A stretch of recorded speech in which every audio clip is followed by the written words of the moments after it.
வணக்கம். ஜெயா செய்திகளுக்காக சூர்யா. நான் தனி அறையில் இருப்பதால் முகக்கவசம் அணியவில்லை. நீங்கள் கட்டாயம் முகக்கவசம் அணிந்து வெளியில் செல்லுங்கள். முதலில் தலைப்புச் செய்திகளை பார்க்கலாம். விருதுநகர் கூட்டுப்பாலியல் வன்கொடுமை வழக்கில் குற்றம் சாட்டப்பட்ட 4 பேருக்கு 6 நாள் போலீஸ் காவல். ஸ்ரீவில்லிபுத்தூர் வன்கொடுமை தடுப்பு நீதிமன்றம் அனுமதி.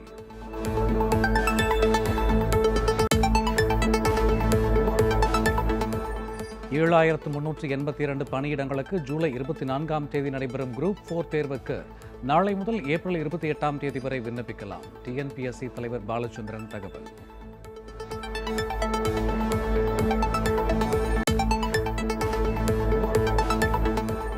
காஞ்சிபுரம் அருகே அரசு பள்ளியில் கழிவறையை சுத்தம் செய்யும் மாணவி. சமூக வலைதளங்களில் வீடியோ வைரல். சம்பந்தப்பட்டவர்கள் மீது நடவடிக்கை எடுக்க கோரிக்கை.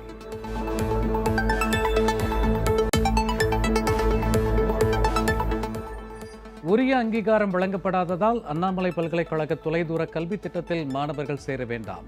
பல்கலைக்கழக மானியக் குழு அறிவிப்பு.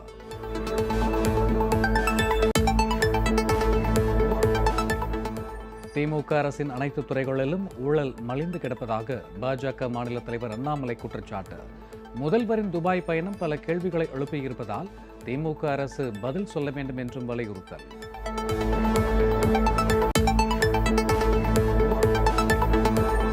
தொழிற்சங்கங்களின் பொது வேலைநிறுத்தம் இன்றும் 2வது நாளாக நீடிப்பு. சென்னை, நெல்லை உள்ளிட்ட பல்வேறு பகுதிகளில் மத்திய அரசுக்கு எதிராக தொழிற்சங்கத்தினர் ஆர்ப்பாட்டம்.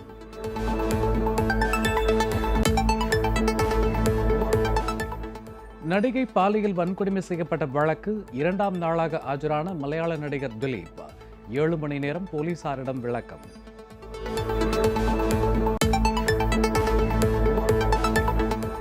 உக்ரைன் ரஷ்யா இடையிலான 5ஆம் கட்ட அமைதி பேச்சுவார்த்தை துருக்கியில் தொடங்கியது. போரை உடனடியாக முடிவிற்கு கொண்டுவர ரஷ்யா மற்றும் உக்ரைனுக்கு துருக்கி அதிபர் வேண்டுகோள்.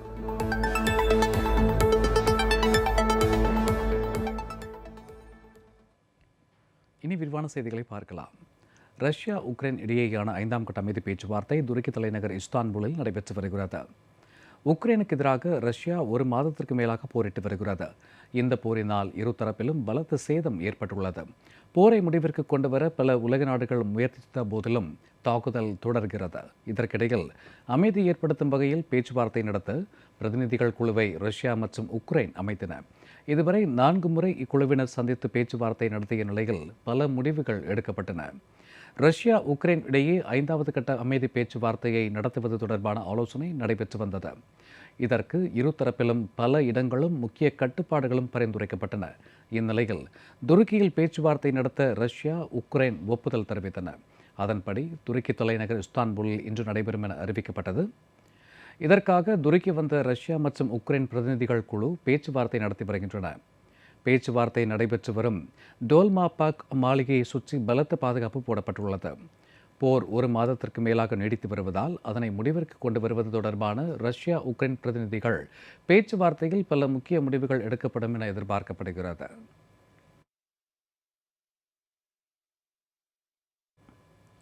காஞ்சிபுரம் மாவட்டம் உத்தரமேரூர் பகுதியில் அரசு பள்ளியில் கழிவறையை மாணவி சுத்தம் செய்த வீடியோ காட்சி சமூக வலைதளங்களில் வைரலாகின்றது. ஈரோடு மாவட்டம் பெருந்துறையை அடுத்துள்ள முள்ளப்பட்டி ஊராட்சி ஒன்றிய தொடக்கப்பள்ளியில் குழந்தைகளை கொண்டு கழிவறைகளை சுத்தம் செய்ய வைத்த சம்பவம் பெற்றோரிடையே பெரும் அதிர்ச்சியை ஏற்படுத்தியது. இதுகுறித்து வன்கொடுமை தடுப்புச் சட்டத்தின் கீழ் நடவடிக்கை எடுக்க கோரி புகார் தெரிவிக்கப்பட்டுள்ளது. இந்நிலையில் காஞ்சிபுரம் மாவட்டம் உத்தரமேரூர் தாலுகாவிற்குட்பட்ட ஆலம்பாக்கம் அரசு உயர்நிலைப் பள்ளியில் சீருடையுடன் மாணவி கழிவறையை சுத்தம் செய்யும் வீடியோ சமூக வலைதளங்களில் வைரலாகின்றது. இந்த நிகழ்வு அப்பகுதி மக்களிடையே பெரும் கொந்தளிப்பை ஏற்படுத்தியுள்ளது. இந்த விவகாரத்தில் உரிய விசாரணை நடத்தப்பட்டு சம்பந்தப்பட்டவர்கள் மீது கடும் நடவடிக்கை எடுக்க வேண்டும் என வலியுறுத்தினர். பள்ளியில் தூய்மைப் பணிகளை மேற்கொள்ள கிராம தூய்மைப் பணியாளர்கள் இருக்கக்கூடிய நிலையில் மாணவியை ஏன் கழிவறையை சுத்தம் செய்யும் பணியில் ஈடுபடுத்த வேண்டும் என பல்வேறு தரப்பினரும் கேள்வி எழுப்புகின்றனர். தொடர்ந்து பள்ளி தலைமை ஆசிரியர் புஷ்பவதியை பணியிட மாற்றம் செய்து மாவட்ட முதன்மை கல்வி அலுவலர் உத்தரவிட்டுள்ளார்.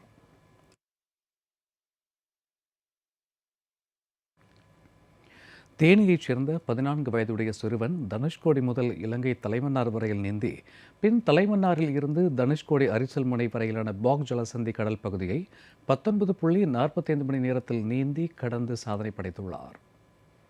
தேனி மாவட்டத்தைச் சேர்ந்த நீதிராஜின் மகன் ஸ்நேகன் தனுஷ்கோடி அரிச்சல் முனையில் முதல் இலங்கை தலைமன்னார் வரை நீந்தி கடந்து பின் தலைமன்னாரில் இருந்து தனுஷ்கோடி அரிச்சல் முனை வரை பாக் ஜலசந்தி கடற்பகுதியை நீந்தி கடப்பதற்காக கடந்த மாதம் டெல்லியில் உள்ள வெளியுறவுத்துறை பாதுகாப்புத்துறை அமைச்சகங்கள் மற்றும் இலங்கை தூதரகத்திற்கு அனுமதி கோரி கடிதம் அனுப்பியிருந்தார்.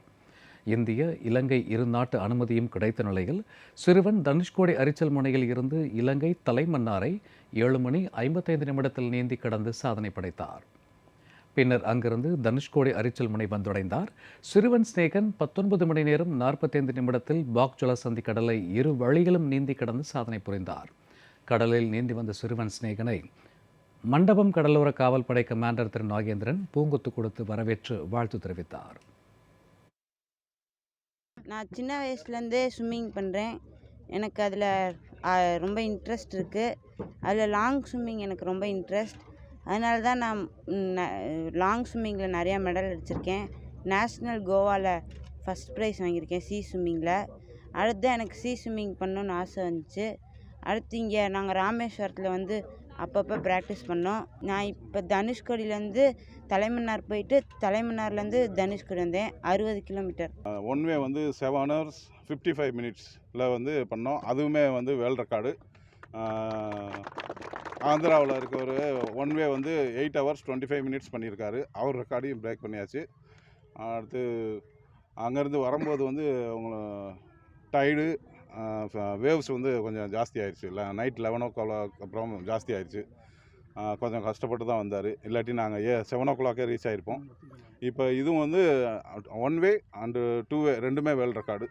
இவர் தான் ஃபாஸ்டஸ்ட் பாய்.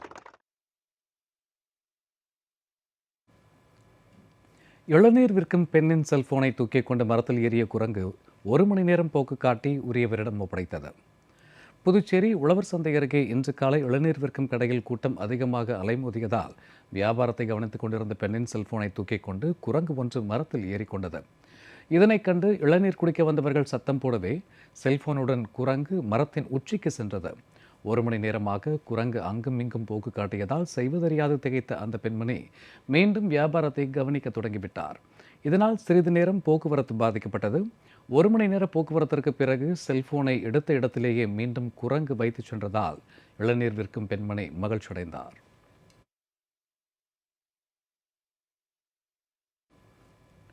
சீர்காழி அருகே கூழையாற்றில் 2200 ஆலிவ் ரெட்லி ஆமை குஞ்சுகளை மாவட்ட ஆட்சியர் திருமதி லலிதா கடலில் விட்டார். மயிலாடுதுறை மாவட்டம் சீர்காழி அருகே கூழையார் கிராமத்தில் வனத்துறையின் ஆமை குஞ்சுகள் பொறிப்பகம் செயல்பட்டு வருகிறது. பழையாறு முதல் திருமுல்லைவாசல் வரையிலான கடலோர பகுதிகளில் சேகரிக்கப்படும் ஆமை முட்டைகள் இந்த பொறிப்பகத்தில் பாதுகாக்கப்படுகிறது. இந்நிலையில் பொறித்த ஆமை குஞ்சுகளை கடலில் விடும் நிகழ்ச்சி அரங்கேறியது. கூழையார் கடல் பகுதியில் ஆமைகள் இட்ட சுமார் 32,000 முட்டைகள் பராமரிக்கப்பட்டு வந்தது. இந்நிலையில் 3ஆம் கட்டமாக 2200 ஆமை குஞ்சுகள் முட்டைகளிலிருந்து வெளிவந்தன. இதுவரை 3 கட்டங்களாக 15,572 ஆமை குஞ்சுகள் கடலில் விடப்பட்டன. இன்று விடப்பட்ட ஆமை குஞ்சுகள் மீண்டும் 8 ஆண்டுகள் கழித்து இனப்பெருக்கத்திற்காக இதே கடற்பகுதிக்கு வரும் என்று வனத்துறையினர் தெரிவித்தனர். பள்ளி வாகனங்களை இயக்குவது, மாணவர்களின் பாதுகாப்பை உறுதி செய்வது பள்ளி நிர்வாகத்தின் பொறுப்பு என குறிப்பிட்ட தமிழக பள்ளிக்கல்வித்துறை அமைச்சர் திரு அன்பில் மகேஷ் பொய்யாமொழி தவறு இழைக்கும் பள்ளிகள் மீது நடவடிக்கை எடுக்கப்படும் என எச்சரித்தார். தஞ்சாவூரில் செய்தியாளர்களிடம் பேசிய அவர், தமிழகத்தில் பழுதடைந்த நிலையில் உள்ள பள்ளிகளை இடிக்கவும் சீரமைக்கவும் நடவடிக்கை எடுக்கப்படும் என தெரிவித்தார். ஸ்கூல் பஸ்ஸை இயக்க வேண்டும் என்று சொன்னால் ஸ்கூல் பர்மிட் முதல்ல வாங்கியிருக்கணும். அந்த பஸ்ஸில் பொறுத்த வரைக்கும் ஒரு அட்டெண்டர் கண்டிப்பாக இருக்க வேண்டும். குழந்தைகளை வந்து இறக்கும்போது, பள்ளிக்கூடத்தில் இறக்கும்போது 2 ஆசிரியர்கள் கட்டாயமாக இருந்து அந்த குழந்தைகளை இறங்கி அந்த குழந்தைகள்லாம் வகுப்பறையில் போய் சேஃபாக அமர்ந்துட்டாங்கன்னு சொன்னதுக்கு அப்புறமேட்டு தான் அந்த பஸ்ஸையே அவங்க எடுக்கணும். ஆக இது போன்ற பல வழிமுறைகளுக்கு இதை செய்யறதுக்கு தவறியார்கள் என்று சொன்னால் ஏதாச்சும் ஆக்சிடென்ட் நடந்துச்சுன்னா அதற்கு முழு பொறுப்பு அந்த பள்ளி நிர்வாகியும் அந்த நிர்வாகம் தான் பொறுப்பு என்கின்ற அந்த சர்க்குலரே இருக்கின்றது. அதை முறையாக அந்த பள்ளிக்கூடம் வந்து பின்பற்றியிருந்தால் இது போன்ற ஒரு விபத்து, ஒரு உயிரை நாம் இழந்திருக்க மாட்டோம். இலங்கை அகதிகள் கனடா தப்பிச் செல்ல படகுகள் கொடுத்து உதவியதாக கேரளாவைச் சேர்ந்த பெண்ணை கன்னியாகுமரி மாவட்ட கியூ பிரிவு போலீசார் கைது செய்தனர். கன்னியாகுமரி நெல்லை அகதிகள் முகாமில் வசித்து வரும் 80 பேர் படகு மூலம் கனடாவிற்கு தப்பிச் சென்றனர். அவர்களை டீகோ கிரேஷிய தீவு அருகே இங்கிலாந்து கடற்படையினர் மடக்கி பிடித்தனர். இது தொடர்பாக இங்கிலாந்து கடற்படையினர் வழங்கிய தகவலின் அடிப்படையில் கன்னியாகுமரி மாவட்ட கியூ பிரிவு போலீசார் வழக்கு பதிந்து விசாரணை மேற்கொண்டனர். அதில் இலங்கை அகதிகளுக்கு விசைப்படகு கொடுத்து உதவியது கேரள மாநிலத்தைச் சேர்ந்த ஈஸ்வரி என்ற பெண் என்பது தெரியவந்தது. பின்னர் அவரை கியூ பிரிவு போலீசார் கைது செய்து நீதிமன்றத்தில் ஆஜர்படுத்தி தக்கலை சிறையில் அடைத்தனர். கைதான ஈஸ்வரி 1982ஆம் ஆண்டு இலங்கையிலிருந்து தப்பி வந்து இந்திய குடியுரிமை பெற்று வசித்து வருவதும் கண்டுபிடிக்கப்பட்டது. இச்சம்பவத்தில் வேறு நபர்களுக்கும் தொடர்பு உண்டா என கியூ பிரிவு போலீசார் விசாரித்து வருகின்றனர். சிபிசிஐடி போலீசார் விசாரித்து தற்பொழுது கருணாநிதியை கைது செய்திருக்கிறார்கள். அவர் மூலம் ஓட்டு யார் மூலம் வாங்கப்பட்டது என்பதை கண்டறிந்து அந்த ஈஸ்வரி என்பவரையும் கைது செய்து இரணியல் நீதிமன்றத்தில் ஆஜர்படுத்தியுள்ளார்கள். 7382 பணியிடங்களுக்கு வரும் ஜூலை 24ஆம் தேதி நடைபெறும் குரூப் 4 தேர்வுக்கு நாளை முதல் ஏப்ரல் 28ஆம் தேதி வரை விண்ணப்பிக்கலாம் என டிஎன்பிஎஸ்சி தலைவர் திரு பாலச்சந்திரன் தெரிவித்துள்ளார். சென்னை பாரிமுனையில் உள்ள டிஎன்பிஎஸ்சி அலுவலகத்தில் செய்தியாளர்களிடம் பேசிய திரு பாலச்சந்திரன், குரூப் 4 தேர்வு வரும் ஜூலை மாதம் 24ஆம் தேதி நடைபெறும் என்றும் அதற்கான விண்ணப்பங்களை நாளை முதல் இணையத்தில் பூர்த்தி செய்து வழங்கலாம் என்றும் தெரிவித்தார். 81 இடங்கள் விளையாட்டு வீரர்களுக்கான இடங்கள் ஒதுக்கப்படும் என்றும் 3 மணி நேரம் தேர்வு நடைபெறும் என்றும் குறிப்பிட்டார். தற்போது நாளை முதல் 30/3/22ஆம் தேதி முதல் அப்ளிகேஷன், அதாவது விண்ணப்பங்கள் நம்முடைய இணையதளத்தில் பெற ஏற்பாடுகள் செய்யப்பட்டிருக்கிறது. அப்ளிகேஷன் 28/4/22ஆம் தேதி வரை அப்ளிகேஷன் ஃபைல் பண்ண கடைசி நேரம். தேர்வுகள் 24/7 அதாவது ஜூலை 24ஆம் தேதி அன்று தேர்வுகள் நடத்தப்படும். 3 மணி நேரம் தேர்வுகள் நடத்த தேர்வாணையம் உத்தேசித்துள்ளது. அந்த 3 மணி நேரம் நடைபெற்ற தேர்விலே கிட்டத்தட்ட 200 கேள்விகள் கேட்கப்படும். இந்த 7381 வேக்கன்சியிலே 81 வேக்கன்சி ஆனது ஸ்போர்ட்ஸ் கோட்டாவிலே ஒதுக்கீடு செய்ய நோட்டிஃபிகேஷனில் அனுமதித்துள்ளோம். 7301 போஸ்ட்டுகள் வரக்கூடிய நாட்களிலே போட்டித் தேர்வுகள் மூலமாக நிரப்ப தேர்வாணையம் முடிவு செய்துள்ளது. சமையல் எரிவாயு மற்றும் பெட்ரோல் டீசல் விலை உயர்வை கண்டித்து திருத்தணியில் அனைத்து தொழிற்சங்க கூட்டமைப்பு சார்பில் எரிவாயு சிலிண்டருக்கு மாலை அணிவித்து நூதன போராட்டம் நடைபெற்றது. பெட்ரோல், டீசல், சமையல் எரிவாயு ஆகியவற்றின் விலை உயர்வால் பொதுமக்கள் பாதிக்கப்பட்டுள்ளனர். இதனை கண்டித்து திருவள்ளூர் மாவட்டம் திருத்தணியில் அனைத்து தொழிற்சங்க கூட்டமைப்பு சார்பில் கண்டன ஆர்ப்பாட்டம் நடைபெற்றது. இருசக்கர வாகனத்தை சைக்கிள் ரிக்ஷாவில் ஏற்றியும் கேஸ் சிலிண்டர்களுக்கு மாலை அணிவித்தும் நூதன முறையில் கண்டன ஆர்ப்பாட்டத்தில் மக்கள் ஈடுபட்டனர். அப்போது பொதுத்துறை நிறுவனங்கள் தனியாருக்கு விற்பனை செய்வதை கண்டித்தும் பெட்ரோல், டீசல் மற்றும் எரிவாயு சிலிண்டர் ஆகியவற்றின் விலை உயர்வை திரும்பப் பெற கோரியும் மத்திய அரசுக்கு எதிராக கண்டன முழக்கங்கள் எழுப்பினர். தூத்துக்குடி வேளாண் கூட்டுறவு வங்கியில் நகைக்கடன் தள்ளுபடி செய்வதில் பாரபட்சம் செய்யப்படுவதாக புகார் தெரிவித்து பெண்கள் முற்றுகை போராட்டத்தில் ஈடுபட்டனர். கூட்டுறவு வங்கிகளில் 5 சவரனுக்கு கீழ் உள்ள நகைக்கடன்களை ரத்து செய்வதாக தேர்தலின் போது வாக்குறுதி தந்த திமுக ஆட்சிக்கு வந்தவுடன் அந்த வாக்குறுதியை உரிய முறையில் நிறைவேற்றவில்லை என தொடர்ந்து புகார்கள் வந்த வண்ணம் உள்ளன. தூத்துக்குடி மாவட்டம் குலசேகரன் நல்லூர் தொடக்க வேளாண் கூட்டுறவு வங்கியில் அரசு அறிவித்த நகைக்கடன் தள்ளுபடியில் பாரபட்சம் காட்டப்படுவதாக புகார் தெரிவித்து அப்பகுதி பெண்கள் போராட்டங்களில் ஈடுபட்டனர். குறிப்பிட்ட சிலருக்கு மட்டுமே தள்ளுபடி செய்ததாக குற்றம் சாட்டியவர்கள் மாவட்ட ஆட்சியர் அலுவலகத்தை முற்றுகையிட்டு ஆர்ப்பாட்டத்தில் ஈடுபட்டனர். 8 பவுன் வச்சிருக்காங்க. 8 பவுன்ல 8 பவுனும் தள்ளுபடியா இருக்கு. 4 பேத்துக்கு வச்சிருக்காங்க. அது எப்படி சார்? கவர்மெண்ட் வேலை பார்த்தவங்க தள்ளுபடியே கிடையாது. அப்புறம் எப்படி அந்த 8 பவுன் தள்ளுபடியாச்சு அவங்களுக்கு? எங்களை மாதிரி கஷ்டப்பட்டவங்களுக்கு ஒண்ணுமே கிடையாதுன்னு சொல்றாங்க. கலெக்டர் ஐயா எங்களுக்கு இதை கேட்டு கொடுக்கணும். நகைக்கடனில் வச்சிருந்தேன். வச்சது திருப்பி கிடைக்கல எங்களுக்கு. அவங்க உள்ளவங்களுக்கு எல்லாத்துக்குமே கிடைச்சிருச்சு. 20 பேருக்கு மேலே தான் வந்திருக்கிறாங்க. அவங்களுக்கு எதுக்குமே கிடைக்கல. யாருக்குமே நகைக்கடன் நாங்கள் அன்னாட உழைச்சி அன்னாட சாப்பிட்ற ஆட்கள் தான். நாங்கள் கஷ்டப்பட்டு வேலை பார்த்து தான் இது பண்ணுறோம். ஆனால் நகைக்கடன் தள்ளுபடி ஆகிட்டு எங்களுக்கு தள்ளுபடி இல்லைன்னு சொல்கிறாங்க. நான் 3.5 பவுன் தான் வச்சுருக்கேன் சார். ஆனால் எங்களுக்கு தள்ளுபடி இல்லைன்னு சொல்கிறாங்க சார். பாரபட்சமின்றி நகைக்கடனை தள்ளுபடி செய்யாவிட்டால் போராட்டத்தை தீவிரப்படுத்தப் போவதாகவும் பெண்கள் எச்சரித்தனர்.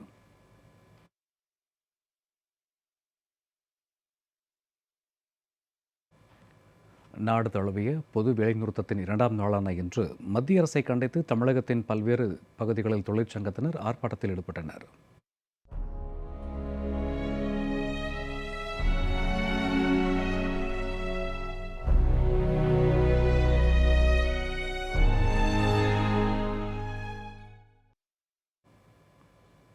கன்னியாகுமரி மாவட்டம் நாகர்கோவிலில் பிஎஸ்என்எல் அலுவலகம் முன்பு மார்க்சிஸ்ட் கம்யூனிஸ்ட் கட்சியினர் மற்றும் பல்வேறு தொழிற்சங்கங்கள் சார்பில் ஆர்ப்பாட்டம் நடத்தப்பட்டது. மாவட்டம் முழுவதும் 20க்கும் மேற்பட்ட இடங்களில் ஆர்ப்பாட்டங்கள் நடைபெற்றன. 12 அம்ச கோரிக்கைகளை வலியுறுத்தி அனைத்து தொழிற்சங்க கூட்டமைப்பு சார்பில் தருமபுரி பிஎஸ்என்எல் அலுவலகம் முன்பு ஆர்ப்பாட்டம் நடைபெற்றது. சிஐடியு மாவட்ட செயலாளர் திரு சி நாகராசன், மத்திய மாநில அரசு ஊழியர்கள் மற்றும் பொதுத்துறை ஊழியர்கள் கூட்டமைப்பின் மாவட்ட தலைவர் திரு எம் சுருளிநாதன் ஆகியோர் பங்கேற்றனர். மேலும் போராட்டத்தில் ஈடுபட்ட 300க்கும் மேற்பட்டோரை தருமபுரி நகர போலீசார் கைது செய்தனர்.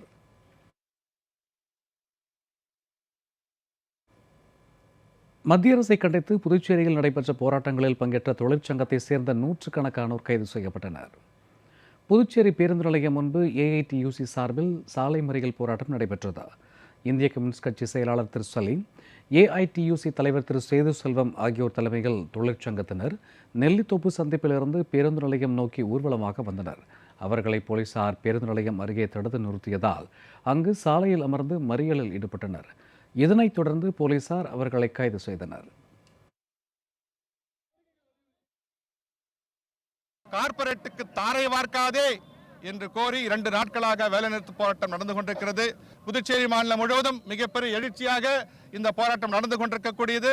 இங்கே இருக்கக்கூடிய என்ஆர் அவர்கள் பிஜேபியுடன் கூட்டு சேர்ந்து ஆட்சி நடத்தி கொண்டிருக்கிறார். புதுச்சேரியில் இருக்கக்கூடிய மின்சாரத்துறையை கார்ப்பரேட்டுக்கு தாரை வார்க்கவும், இங்கே இருக்கக்கூடிய துறைமுகத்தை கார்ப்பரேட்டுக்கு தாரை வார்க்கவும், புதுச்சேரியை நிர்மூலமாக்குவதற்காக பிஜேபியுடைய பொருளாதார கொள்கை செயல்பட்டுக் கொண்டிருக்கிறது.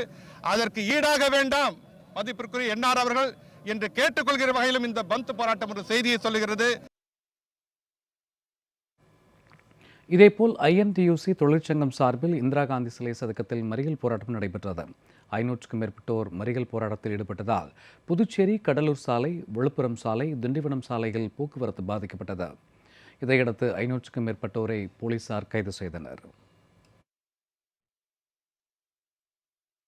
மத்தியில் ஆளுகின்ற ஒன்றிய பிஜேபி அரசு பொதுத்துறை நிறுவனங்களை தனியார் மயமாக்குவதை கண்டித்தும், தொழிலாளர் தொகுப்புகள் 4 திரும்ப பெற கோரியும் நாடு முழுவதும் மத்திய தொழிற்சங்கங்கள் போராட்டத்தில் ஈடுபடுகின்றன. எப்படி வேளாண் சட்டத்திற்கு எதிராக போராட்டம் நடத்தி வெற்றி பெற்றோமோ, திரும்ப பெற செய்தோமோ, அதே போல் இந்த போராட்டத்திற்கு பிறகு மத்திய அரசு நல்ல முடிவை எடுக்கும் என்று நம்புகிறோம்.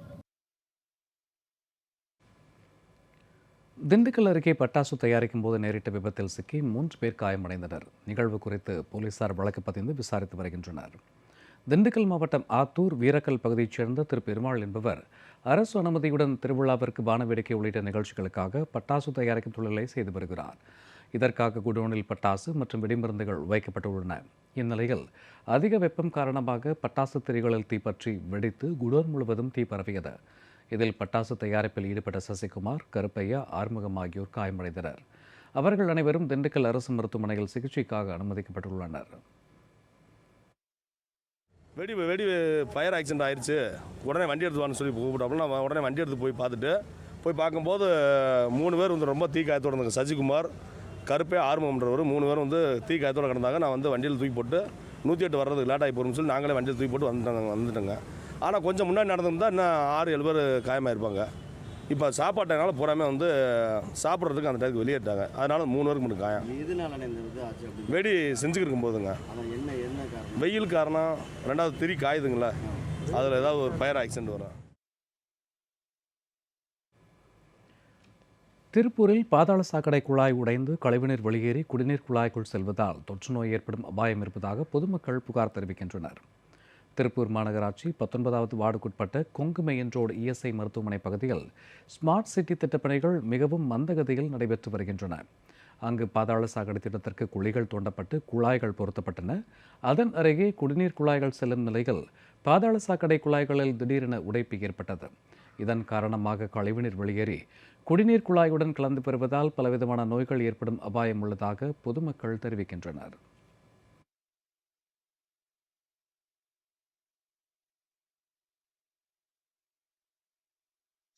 ஒரு மாதம் ஆச்சு, என்ன சரி பண்ணலைங்க. பிச்சு தண்ணி சேர்ந்து மேலே வர கடையில் யாரும் வியாபாரம் வரதே இல்லை. ஒரு மாதம் இதே கஷ்டத்தில் எல்லா கடையில் ரயில் கடைக்காரர் எல்லாமே அப்படி தான் இருக்கிறோம். பார்த்து செய்ய சொல்லுங்கள். ரொம்ப பிரச்சனை, ஏகப்பட்ட பிரச்சனை, மக்களுக்கு ஏகப்பட்ட பிரச்சனை இருக்குது.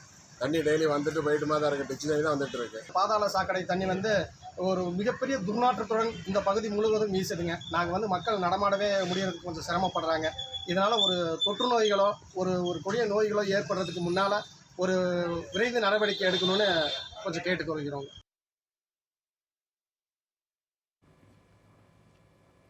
அமமுக வடசென்னை மத்திய மாவட்டத்திற்குட்பட்ட அனைத்து பிரிவு நிர்வாகிகள் பங்கேற்ற ஆலோசனைக் கூட்டம் வியாசர்பாடி பகுதியில் நடைபெற்றது. அமமுக வடசென்னை மத்திய மாவட்டத்திற்குட்பட்ட அனைத்து பிரிவு நிர்வாகிகள் பங்கேற்ற ஆலோசனை மற்றும் ஆய்வுக் கூட்டம் வியாசர்பாடி முல்லை நகரில் நடைபெற்றது. வடசென்னை மத்திய மாவட்ட செயலாளர் திரு ஏஆர் பழனி தலைமையில் நடைபெற்ற இந்த கூட்டத்தில் கழக துணை பொதுச் செயலாளரும் மண்டல பொறுப்பாளருமான திரு ஜி செந்தமிழன், கழக துணை பொதுச் செயலாளர் திரு எம் ரங்கசாமி, தலைமை நிலைய செயலாளர் திரு கே உமாதேவன், கழக தேர்தல் பிரிவு செயலாளர் திரு எஸ்பி மாணிக்கராஜா, கழக அமைப்பு செயலாளர் திரு நேதாஜி கணேசன், கழக புரட்சித் தலைவி அம்மா தொழிற்சங்க பேரவைத் தலைவர் வியாசர்பாடி என் ராஜி உள்ளிட்ட நிர்வாகிகள் கலந்து கொண்டனர்.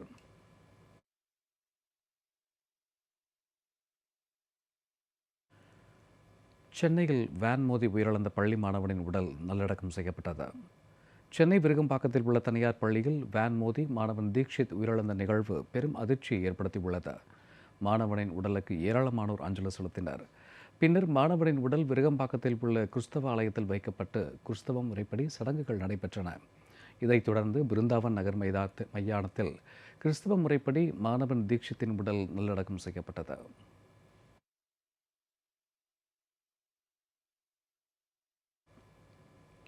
ஆண்டுதோறும் முறையாக புதுப்பிக்காத பள்ளி பேருந்துகளை இயக்கக்கூடாது என்று பள்ளிக்கல்வித்துறை உத்தரவிட்டுள்ளது. இது தொடர்பாக பள்ளிகளுக்கு தமிழக பள்ளிக்கல்வித்துறை வெளியிட்டுள்ள உத்தரவில், பள்ளி பேருந்து வாகனங்களை முறையாக பராமரித்து ஆண்டுதோறும் மோட்டார் வாகன ஆய்வாளரிடம் பரிசோதனைக்கு உட்படுத்தி வாகனங்களை புதுப்பித்துக் கொள்ள வேண்டும் என அறிவுறுத்தப்பட்டுள்ளது. புதுப்பிக்காத பள்ளி பேருந்துகளை இயக்கக்கூடாது என்றும், ஓட்டுநர் நியமனம் செய்யும்போது உரிய கல்வித் தகுதி மற்றும் முறையாக பயிற்சி பெற்று ஓட்டுநர் உரிமம் வைத்துள்ள நபர்களை நியமிக்க வேண்டும் என்றும் தெரிவிக்கப்பட்டுள்ளது.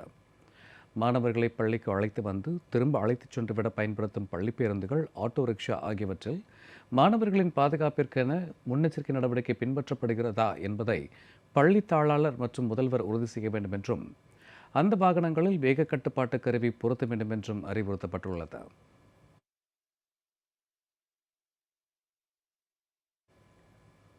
உரிய அங்கீகாரம் வழங்கப்படாததால் அண்ணாமலை பல்கலைக்கழக தொலைதூர கல்வி முறையில் மாணவர்கள் சேர வேண்டாம் என்று பல்கலைக்கழக மானியக்குழு தெரிவித்துள்ளது.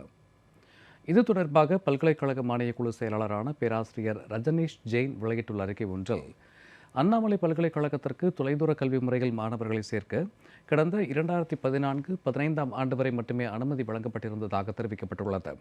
அதற்கு பிறகு அண்ணாமலை பல்கலைக்கழக தொலைதூர கல்வி முறையில் எந்த படிப்பிற்கும் அனுமதி வழங்கப்படவில்லை என்று சுட்டிக்காட்டப்பட்டது.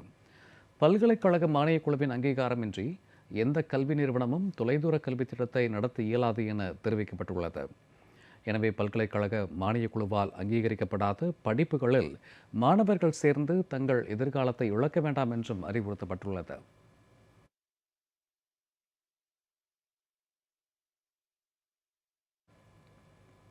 முதல்வரின் துபாய் பயணம் குறித்து பல கேள்விகள் இருப்பதாகவும், அதற்கு பதில் தர வேண்டிய கடமை திமுக அரசுக்கு இருப்பதாகவும் பாஜக மாநில தலைவர் திரு அண்ணாமலை தெரிவித்துள்ளார்.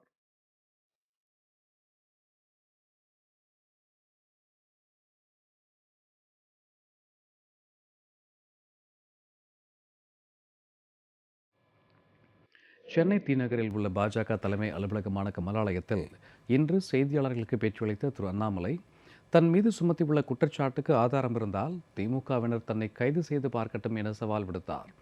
1000 அவதூறு வழக்குகள் தொடர்ந்தாலும் அதனை சந்திக்க தயாராக இருப்பதாக தெரிவித்தார். முதல்வரின் துபாய் பயணம் குறித்து பல கேள்விகள் இருப்பதாகவும், அதற்கு திமுக அரசு பதிலளிக்க வேண்டும் என்றும் குறிப்பிட்டார்.